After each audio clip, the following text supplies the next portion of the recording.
नमस्कार प्रेक्षकांनो, शिवा मालिकेच्या आजच्या भागामध्ये आपण पाहणार आहोत की आता देसाईंच्या घरी गुढीपाडवा असतो आणि आशू आता छानपैकी तयार झालेला असतो।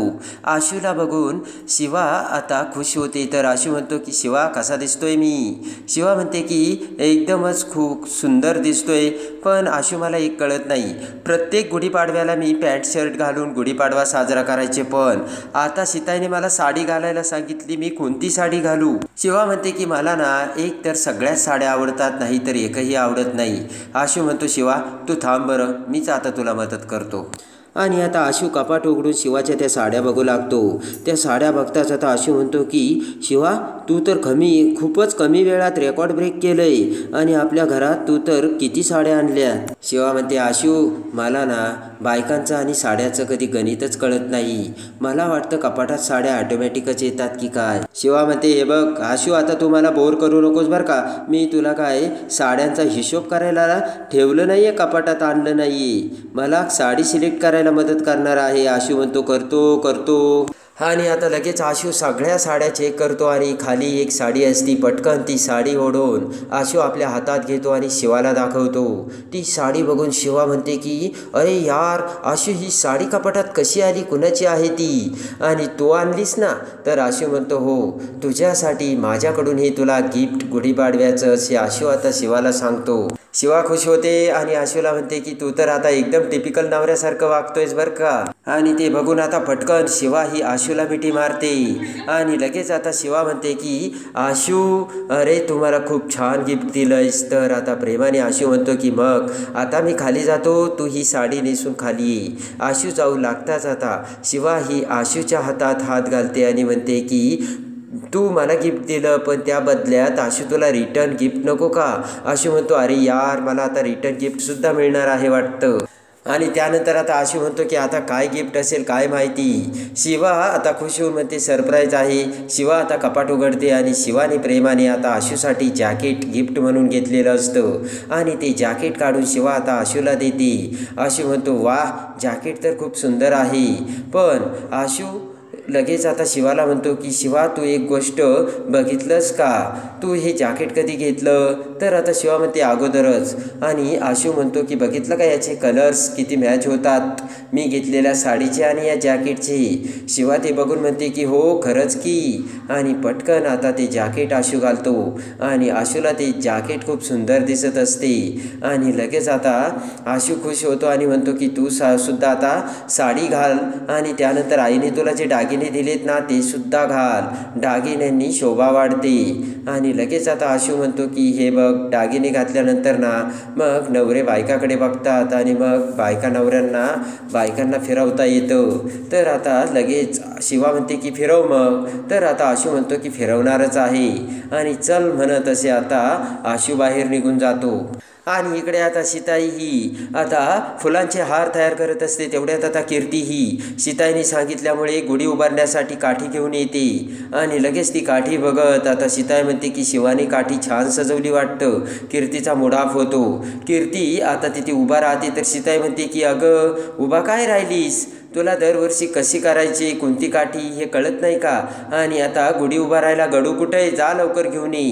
कीर्ती आता लगेच गुढी उभारण्यासाठी गडू काढू लागते आणि आता कीर्तीने गुढीसाठी साडीसुद्धा आणलेली असते आणि त्यानंतर आता कडुनिंबाची पानं, आंब्याची पाने सगळे काही सीताईने कीर्तीकडून आणून घेतलेले असतात।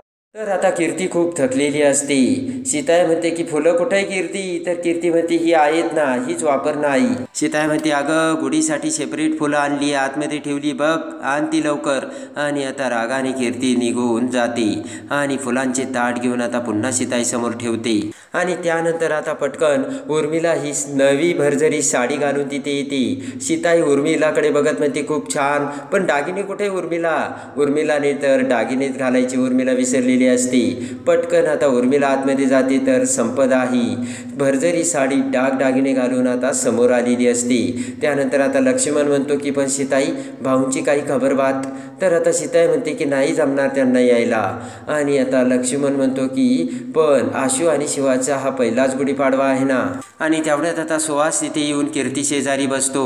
कीर्ती काम करत बसलेली बघून सुहास म्हणतो की कीर्ती खूप दमली असेल ना. सीताई म्हणते की दमली कसली आली, आता तिला सवय व्हायला हवी ना, हळूहळू सगळंच करायचंय तिला. कीर्ती आता सीताईकडे बघू लागते. आणि तेवढ्यात आता शिवा आणि आशू दोघेही बाहेर येतात. आशूने जॅकेट घातलेलं असतं तर त्याच रंगाची मॅचिंग आता साडी शिवाने घातलेली असते. आणि त्यांच्याकडे बघून सगळेजण खुश होतात. आणि लक्ष्मण उर्मिला म्हणतात की बरोबर आता प्लान करून हे मॅचिंग करून आलेत बरं का. तर आशू म्हणतो अजिबात नाही, आम्ही कधी काहीच प्लान केला नव्हता, आपोआप घडलं हे. पटकन आता सीता ही शिवासमोर येते आणि म्हणते की शिवा खूप सुंदर दिसतेस. आणि आता रागाने कीर्तीकडे बघत आता सीताई म्हणते की कीर्ती तुझा काय अवतार झाला आहे काय ते बघितलं का, आणि तुला कधी आवरायचं आहे. आणि लगेच आता कीर्ती म्हणते की माझं काम काय, मी कामच करते ना.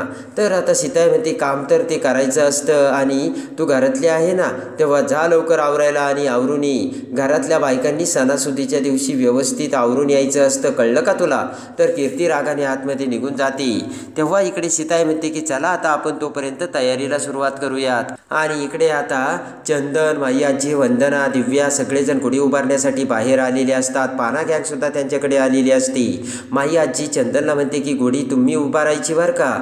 तेव्हा आता लगेच पाना गँग म्हणते की हो मान तुमचा आहे ना. चंदन म्हणतो की मान माझा नाही तर मान तुम्हा सगळ्यांचा आहे, कारण तुम्हा सगळ्यांनीच मला सांभाळून घेतलंय. आणि तेवढ्यात आता माई आजी म्हणते की जावई बापू असं काय करताय, अहो दिव्याला तुम्ही बदलवलं, दिव्या मानायला तयारच नव्हती, पण दिव्याचं तुम्ही मत परिवर्तन केलं, तेव्हा तुम्ही या घरासाठी जे काही केलं ना ते खूप अनमोल आहे जावई बापू. पाना गँग म्हणते की आजी शिवा नसताना चंदनने गॅरेज अगदी व्यवस्थित सांभाळलं बरं का. आणि लगेच आता माई आजी म्हणते की त्यामुळे चंदन आजची गुढी तूच उभारायची आणि आजची पूजासुद्धा तूच करायची. असे म्हणत सगळेजण आता गुढी उभारण्यासाठी आता गुढीला साडी लावतात.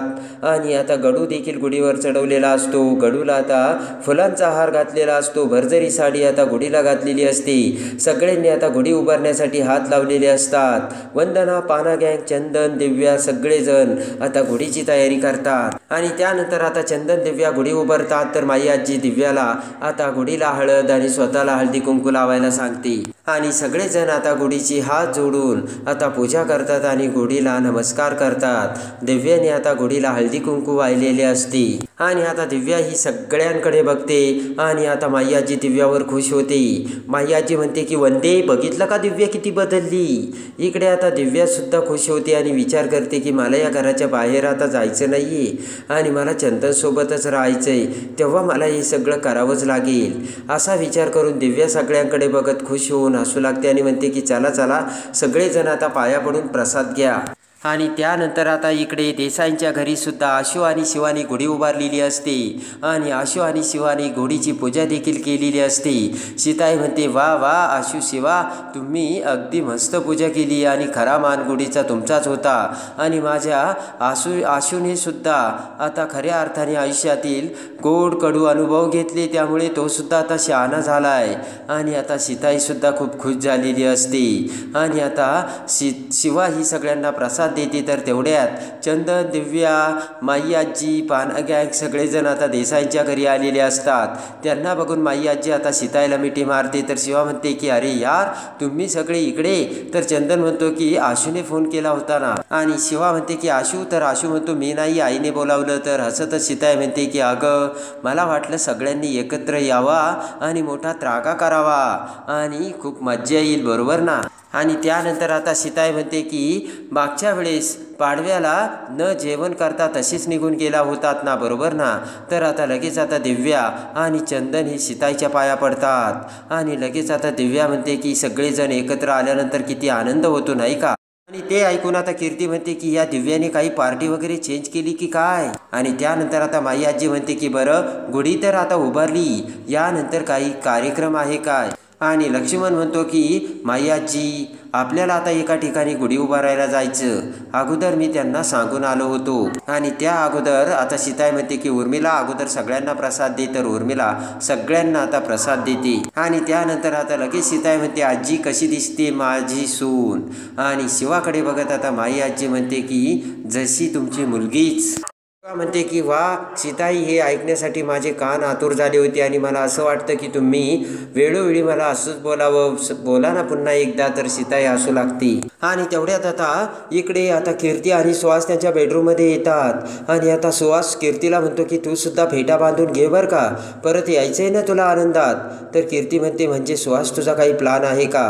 तर सुहास म्हणतो की आपण तर आनंदात येणार. आणि तेवढ्यात आता दरवाजावर टकटक आवाज करून दिव्या आतमध्ये येते. आणि लगेच आता दिव्या त्यांच्याकडे बघते. तर कीर्ती आणि सुहास म्हणतात की तू तर आमच्या बाजूने होतीस, अशी कशी तिकडे फिरली. तर आता दिव्या म्हणते की म्हणजे मी तिकडे वगैरे काही नाही फिरले. आणि तू तर खुश दिसते, चंदने तुला माफ केलं का, असे आता कीर्ती दिव्याला बोलते. दिव्या म्हणते एवढ्या लवकर कसला माफ करतोय चंदन मला. सुहास म्हणतो की अगं दिव्या, तुझ्या चेहऱ्यावर त्यावेळेस किती आनंद दिसत होता, आम्हाला वाटलंय तुझं तर अगदी छान चाललंय. कीर्ती म्हणते हो ना, आम्हाला वाटलं तू तुझ्या संसारात आता सुखी झाली. तेव्हा आता सुखी बेकी काही नाहीये, माझ्याकडे दुसरा कोणताच पर्याय नव्हता, असे दिव्या त्यांना सांगते. दिव्या म्हणते की चंदनना मला वाटेल ती कामं करायला सांगायचा आणि ती सगळी कामं मला करावं लागायची. दिव्या म्हणते तुम्ही तर काही करतच नव्हता, तेव्हा माझ्या परीने मला जे करावंसं वाटलं ते मी केलं, त्यात काय झालं. आणि आता कीर्तीकडे बघत दिव्या म्हणते की तुम्हाला आता जो काही प्लान करायचा ना तो लवकर करा बरं का, काम करू करू माझे हात आता झिजलेत. आणि आता कीर्ती सुहासकडे बघते आणि म्हणते की आता काय करायचं. दिव्या म्हणते झालं का, करायच्या अगोदरच हार मानली का. आणि आता दिव्या म्हणते बघताय ना सीताई आणि शिवा किती दोघीही एकमेकींच्या जवळ आल्यात ती. आणि तेवढ्यात आता सुहास विचार करत म्हणतो 1 मिनिट, माझ्या डोक्यात ना एक खूप मस्त आयडिया आली आहे बरं का, मी ती करतो. दिव्या म्हणते तुम्हाला जे करायचं ते लवकर करा, मी खूप कंटाळले आता आणि जाते बरं का मी, उगाच जर कोणी मला इथे बघितलं तर संशय येईल. आणि लगेच आता सुहास दिव्या जाताच त्याचा प्लान आता कीर्तीला सांगतो. कीर्ती आता ते ऐकून खुश होते आणि सुहासच्या हाताला टाळी देते. इकडे आता सगळेजण फेटे बांधून आता बाहेर आलेले असतात आणि आता सगळेजण बाईकवर रॅली काढणार असते. आणि सीताई सगळ्यांना म्हणते की मी आज बाईक चालवणार. तर सगळेजण म्हणतात सीताई बाईक चालवणार, तर सीताई म्हणते हो. आणि आता माई आजी वंदना सगळ्यांनी फेटे घातलेले असतात. तर सीताई म्हणते की आज गाड्यासुद्धा बायकांनी चालवायच्यात. ते ऐकून आता माई आजी म्हणते की सीताई खरंच तुमचं खूप कौतुक वाटतंय आज. आणि वंदना म्हणते की आमचे शिवाना या गोष्टीत आता 1 नंबर आहे. सीताई म्हणते बरोबर आहे शिवाचं, काळानुरूप आता बायकांनी सुद्धा बदलायलाच हवं. आणि लगेच आता आशू म्हणतो की चला मग निघायचं का.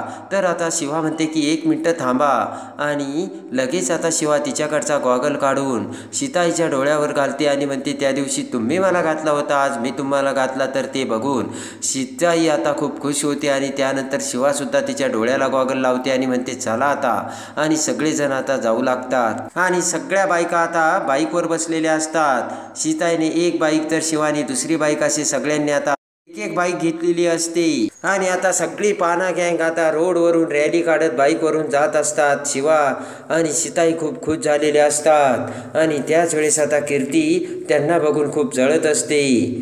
आणि आता कीर्ती आणि सुहासने भयानक प्लान केलेला असतो. तेव्हा आता रॅली वरून जात असताना आता सीताईच्या गाडीचे ब्रेक आता सुहास कसा फेल करतो. आणि आता सीताईसोबत भयानक घटना घडत असताना शिवा कशी सीताईला वाचवते. आणि कीर्तीचे भयानक सत्य समोर येऊन आता सीताई ही कीर्तीला कोणती भयानक शिक्षा देते हे बघण्यासाठी आणि शिवा मालिकेच्या डेली अपडेटसाठी बेल नोटिफिकेशनवर क्लिक करून आपल्या चॅनलला लाईक करा, सबस्क्राईब करा.